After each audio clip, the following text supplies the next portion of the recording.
Good morning. കർത്താവിൻ്റെ നാമം എപ്പോഴും വാഴ്ത്തപ്പെടുമാറാകട്ടെ. അപ്പോൾ ബൈക്കിൻ്റെ കാര്യത്തിൽ ഒരു തീരുമാനം ഇപ്പോൾ എനിക്ക് മനസ്സിലായി. കർത്താവ് എന്നെ കൊണ്ട് ഹോൾഡ് ചെയ്യിച്ചത്. അപ്പം ഞാൻ ഇതും എൻ്റെ ഈ ഹോമിയോ ചെയ്താൽ മതി നമ്മൾ കർത്താവിനെ ലീഡ് ചെയ്തല്ലോ, ഇത് തമ്മിലൊന്ന് കണക്ട് ചെയ്യാൻ പോകും. ഞാൻ ഡിറ്റൈഡ് കഴിച്ചു. ഈ ഇത്രയും ചെറിയ ഒരു ബൈക്കിൻ്റെ കാര്യത്തിൽ പരിശുദ്ധാത്മാവൻ എന്നെ തെറ്റിപ്പോകാതെ ക്ലിയറായിട്ട് ഗൈഡ് ചെയ്ത് എന്നെ കൊണ്ടൊരു തീരുമാനം എടുക്കാൻ പറ്റിയെങ്കിൽ ഇത് എൻ്റെ ജീവൻ്റെ പ്രശ്നമാണ്. അലോപ്പതിയാണോ ഹോമിയാണോ എന്നൊക്കെ കർത്താവ് നല്ലതെന്നൊക്കെ കർത്താവിനറിയാം. നമ്മളെക്കാട്ടി നന്നായിട്ട് അറിയാമല്ലോ. നമ്മുടെ നോളജ് എന്നൊക്കെ പറഞ്ഞാൽ വളരെ കർത്താവിൻ്റെ മുമ്പിൽ ഒന്നുമല്ല. എന്ന് പറഞ്ഞാൽ വചനം പറയുന്നത് നമ്മുടെ കർത്താവിൻ്റെ പോഷത്വം എന്ന് പറയുന്നത് നമ്മുടെ ജ്ഞാനത്തെക്കാൾ ഉയർന്നാണ് നിൽക്കുന്നത്. കർത്താവിൻ്റെ ആ പുസ്തകത്തെക്കുറിച്ച്, കർത്താവിൻ്റെ പോഷത്വം ഉണ്ടെന്നല്ല, കർത്താവിൻ്റെ പുസ്തകത്തെക്കുറിച്ച് പറയുന്നത്. അപ്പം ഞാൻ കർത്താവിനോട് ആത്മാർത്ഥമായിട്ട് കർത്താവേ എന്നെ സഹായിക്കണമെന്ന് പറയുമ്പോൾ കർത്താവ് മിണ്ടാതിരിക്കുമോ? അതോ പിശാചിനെ സംസാരിക്കാൻ അനുവദിക്കുമോ? അതോ എൻ്റെ ബുദ്ധി കയറി പ്രവർത്തിക്കാൻ അനുവദിക്കുമോ? പ്രവർത്തിച്ചാൽ തെറ്റിപ്പോ ഞാൻ തെറ്റായ തീരുമാനം എടുത്തെങ്കിൽ ഞാൻ പോയില്ലേ, എൻ്റെ കാര്യം പോക്കായില്ലേ? ബൈക്കിൻ്റെ കാര്യത്തിൽ കർത്താവ് സംഭവിച്ചോ? എന്താ എൻ്റെ ചോദ്യം ജെന്യൂനാണെന്ന് കർത്താവിനറിയാം. ഇത് എൻ്റെ ലൈഫിനെ സംബന്ധിച്ച കാര്യമാണ്. ഞാൻ കർത്താവിനോട് ഇരിക്കും, കർത്താവ് തെറ്റാൻ അനുവദിക്കും. നിങ്ങൾ പറ. ഞാൻ ഈ സംസാരിക്കുന്ന എൻ്റെ റിലേറ്റീവ്സിനോട് കൂടിയാണ്. കാരണം ഡയറക്റ്റായിട്ട് പറഞ്ഞിട്ട് ഒരു കാര്യമില്ല. ഇതൊക്കെ നമ്മൾ കർത്താവുമായിട്ടുള്ള ബന്ധം ഉണ്ടെന്ന് പറഞ്ഞാൽ പോരാ, നമ്മളത് എക്സസൈസ് ചെയ്യണം. കർത്താവിൽ വിശ്വസിക്കണം, കർത്താവിൽ ആശ്രയിക്കണം, പരിശുദ്ധാത്മാവിൻ്റെ ശബ്ദം കേൾക്കണം, പരിശുദ്ധാത്മാവിനാൽ നടത്തപ്പെടണം. നമ്മൾ കുറേ വചനം വായിക്കുന്നു, നമ്മൾ കുറേ പ്രസംഗിക്കുന്നു, അല്ലെങ്കിൽ പ്രാർത്ഥിക്കുന്നു, ഫാസ്റ്റ് ചെയ്യുന്നു. We can be legalistic. പക്ഷെ വചനം പറയും those who are led by the spirit of God are the children of God. എന്തിനാ പരിശുദ്ധാത്മാവ് നമുക്ക് തന്നിരിക്കുന്നു? നമുക്കുടെ സഹായത്തിൽ, നമ്മുടെ കൗൺസിലർ. വചനം അങ്ങനെ തന്നെ പറയുന്നത്, he will be your councillor. Councillor എന്ന് പറഞ്ഞാൽ എന്താ? നമ്മളെ ഈ ഭൂമിയിൽ വഴി നടത്താൻ, ദൈവഹിതപ്രകാരം നമ്മളെ വഴി നടത്താൻ. നമ്മുടെ ബുദ്ധി പൊട്ട ബുദ്ധിയാണ് കർത്താവിനറിയാം.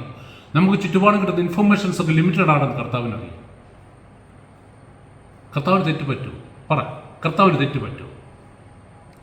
കർത്താവ് ഇപ്പോൾ എന്നോട് ഹോമിയോ ചെയ്യാൻ പറഞ്ഞു കഴിഞ്ഞാൽ ഞാൻ ഹോമിയോയിലല്ല ആശ്രയിക്കുന്നത്, ഞാൻ അലോപ്പതിയിലുമല്ല ആശ്രയിക്കുന്നത്, ആയുർവേദത്തിലല്ല.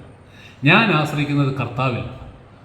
കർത്താവ് പണ്ട് ഒരു കുരുടനായ മനുഷ്യൻ ചെന്നപ്പോൾ കർത്താവ് ചെയ്ത നമുക്ക് കേട്ട് കഴിഞ്ഞാൽ ചിരി വരുന്നൊരു പരിപാടി, നിലത്തോട്ട് തുപ്പിയിട്ട് മണ്ണെടുത്ത് കുഴച്ച് കണ്ണ് വെച്ചിട്ട് പറഞ്ഞ് പോയി കുളത്തിൽ എലിയോ കുളമോ പോയി കഴുകാൻ പറഞ്ഞു. എന്താ കർത്താവിന് ഡയറക്റ്റ് സൗഖ്യമാക്കത്തില്ല? എത്ര പേര് ഡയറക്റ്റ് സൗഖ്യമാക്കി? ഈ മണ്ണാണോ ആ മനുഷ്യനെ സൗഖ്യമാക്കിയത്?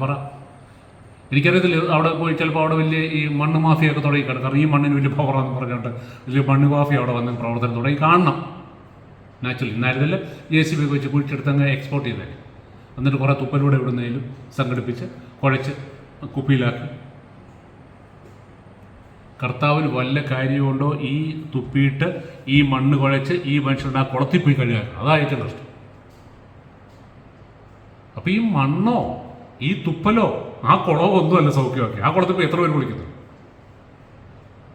കർത്താവിൻ്റെ വചനമാ സൗഖ്യമാക്കുന്നത്. ബൈബിളിൽ പഴയ നിയമത്തിലൊരു വാക്യമുണ്ട്, മരുന്നോ ലേപനൌഷധമോ അല്ല, എൻ്റെ വചനമാണ് നിന്നെ സൗഖ്യമാക്കുന്നത്.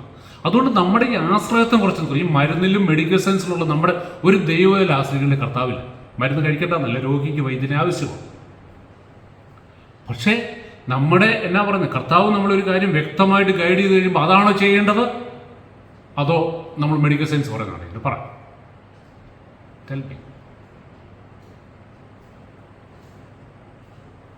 ഞാൻ വിശ്വസിക്കുന്ന ഒരു കാര്യമുണ്ട്, കർത്താവ് ഹോമിയോ ചെയ്യാൻ പറഞ്ഞു കഴിഞ്ഞാൽ ഹോമിയോ ചെയ്യാം. കർത്താവിൻ്റെ ഒന്നും ചെയ്യേണ്ടെന്ന് പറഞ്ഞു കഴിഞ്ഞാൽ ചുമ്മാ തൊട്ടിരുന്നു കർത്താവ് സൗഖ്യമാകും. പക്ഷേ നമ്മുടെ സമാധാനത്തിനും അല്ലെങ്കിൽ നമ്മുടെ റിലേറ്റീവ്സിൻ്റെ സമാധാനത്തിനും വേണ്ടിയിട്ടായിരിക്കും ഒരു മീൻസ് തന്നത്.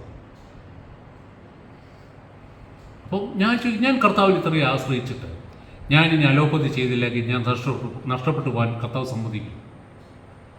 കാരണം കർത്താവിന് മറ്റാരേക്കാളും അറിയാം ഞാൻ ആരിൽ ആശ്രയിച്ചു. കർത്താവിൻ്റെ ഹൃദയം കണ്ടുകൊണ്ടായിരിക്കും.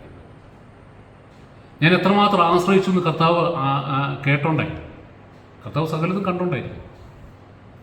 അല്ല ഞാനൊരു പകുതി മനസ്സോടെ അല്ല കർത്താവിനോട് ചോദിച്ചത്. എൻ്റെ എല്ലാ പ്രതീക്ഷയും നഷ്ടപ്പെട്ടു, ഇനി അതാണോ ഇതാണോ, അങ്ങനല്ല. എൻ്റെ കർത്താവിന് എന്നെ ഹീൽ ചെയ്യാൻ പറ്റും, എൻ്റെ കർത്താവിന് എന്നെ ഗൈഡ് ചെയ്യാൻ പറ്റും. എൻ്റെ ജീവിതം എൻ്റെ കർത്താവിൻ്റെ ദാനം. പറ, ഞാനെന്ത് ചെയ്യണം? ഞാനത് തന്നെ തീരുമാനിച്ചു. കാരണം കർത്താവ് എന്നോടൊരു കാര്യം വ്യക്തമായിട്ട് ആ സമാധാനം കൊണ്ട് നിറച്ചു. അല്ലെങ്കിൽ ഞാൻ പറയാം, ഇതെൻ്റെ ബുദ്ധിയിലുള്ള തീരുമാനം. ചിലപ്പോൾ ഒരു 2 വർഷം 3 വർഷം മുമ്പായിരുന്നെങ്കിൽ ഇതേ തീരുമാനം ചിലപ്പോൾ ഞാൻ ശബ്ദം ചിലപ്പോൾ കേൾക്കും, പക്ഷെ അതെൻ്റെ ജഡത്തിൽ നിന്നായിരിക്കും. പക്ഷെ അതിൻ്റെ കൂടെയുള്ള ഈ സകല ബുദ്ധിയും കവിഞ്ഞ സമാധാനം ഉണ്ടല്ലോ, അതെനിക്ക് കാണത്തില്ല. എപ്പോൾ തെറ്റെന്ന് ചോദിച്ചാൽ ഇതല്ല. ഇത് തീരുമാനം തന്നു, അതിൻ്റെ കൂടെ സകല ബുദ്ധിയും കവിഞ്ഞ സമാധാനം. അതുകൊണ്ട് അതങ്ങ് അഡ്ജസ്റ്റ് ചെയ്തു. This is from me. Don't doubt, don't worry. വേറെ ആരും പറയുന്നത് ഇനി കേൾക്കണ്ട. ഞാൻ ഒറ്റയ്ക്ക് ഈ ഒരു തീരുമാനത്തിൽ ഞാൻ ഇപ്പം ഡിറ്റൈൻ്റെ കൂടെ ഉണ്ട്. പക്ഷെ ഡിറ്റൈൻ കൺഫ്യൂസ്ഡായി. ഞാൻ പിന്നെ പറഞ്ഞ് മനസ്സിലാക്കി. ഡിറ്റൈഡ് ഞാൻ പറഞ്ഞു, ഡിറ്റ എൻ്റെ കൂടെ നില്ല പ്ലീസ്. അപ്പം ഞാൻ ഒറ്റയ്ക്ക്. എനിക്ക് എല്ലാവരോടും ഉള്ള അപേക്ഷയാണ്, please stand by me, stand with me. കർത്താവ് വഴി നടത്തും. ഇത് കർത്താവ് തന്ന തീരുമാനമാണ്. കർത്താവിന് തെറ്റത്തില്ല. നമുക്ക് തെറ്റും, കർത്താവിന് തെറ്റത്തില്ല. തെറ്റാൻ അവൻ അനുവദിക്കത്തില്ല. എനിക്ക് 100% please trust me, trust God first. കർത്താവ് അനുഗ്രഹിക്കട്ടെ.